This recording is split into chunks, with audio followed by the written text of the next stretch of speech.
اخواتي وحبايبي في الله، احلى شويه جاتوهات في الدنيا. هنسمي الله ونصلي على الحبيب المصطفى. اللهم صل وسلم وبارك على سيدنا محمد وعلى اله وصحبه وسلم تسليما كثيرا. كل يصلي على النبي ولايك للفيديو. زي ما قلت عايزين نعمل افكار سريعه عمليه، داخلين على مدارس وكمان اجازه، فعايزين نظبط الدنيا قدر المستطاع. النهارده كنت هعمل كيكه فما كانش عندي حليب، فحطيت معلقه حليب كبيره لبن بودره مع شويه ميه دافيه زي ما انتم شايفين كده، وبقى عندي حليب اهو زي ما انتم شايفين. على فكرة يا جماعة، موضوع الحليب البودرة حلو جدا ومنجز. يعني انا كنت جايبة شوية شفتهم في فيديو المشتريات حبة قليلين ب25 جنيه. عايزة اقول لكم عمليين جدا. عملت منهم في المعجنات، وعملت منهم اهو الحليب اللي انا هستخدمه النهاردة، وعمليين جدا. لو انت عايزة حليب في اي وقت ومش عندك، هو غالي جدا. حليب البودرة بقى غالي قوي، فانت لو مش عندك جيبي لك حبة ب25 30 جنيه للطوارئ، بصراحة بينفعوا.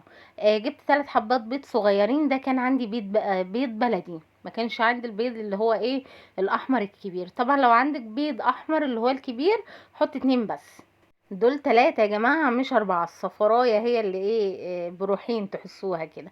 وكان عندي 3 صوابع موز كده مسودين، رحت هرساهم بالشوكة. وعندي 3 حبات بيض عملت فيهم ايه، حطيت عليهم كوباية سكر، وحطيت عليهم الموز المهروس، وحطيت عليهم نص معلقة صغيرة من الخل، وحطيت عليهم شوية فانيليا. كنت هشغل المضرب الكهرباء، لقيت ناحية واحدة من اللي هو الجهاز بتاع المضرب، وما لقيتش ناحية السلك التانية.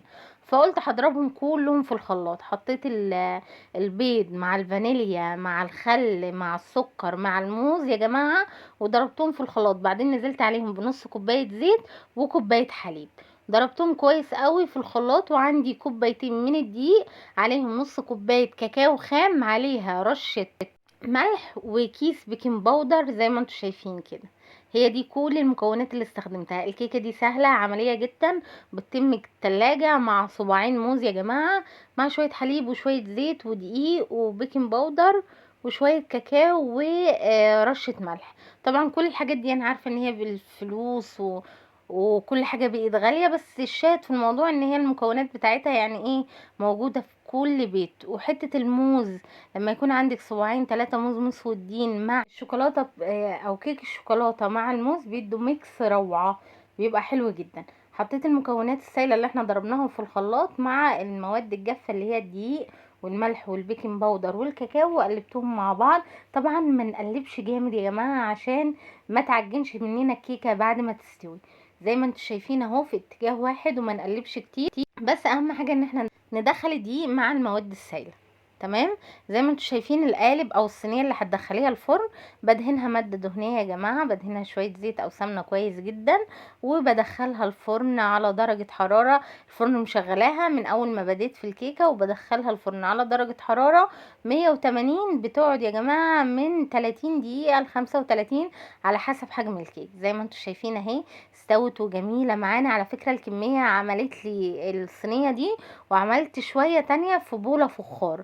عايزه اقول لكم الكيكه دي حلوه جميله جدا، عمليه يا جماعه كعشة في الصيف، فطار مع كوبايه شاي بلبن، وفي اجازه الصيف، وكمان ايام المدارس للصبح وهم الاولاد نازلين.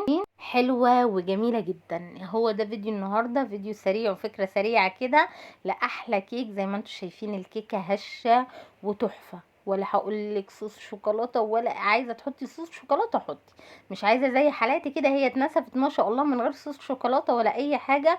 وعايزه اقول لكم طعمها وريحه الموز فيها فوق الروعه. وجربوا الوصفه وان شاء الله هتعجبكم.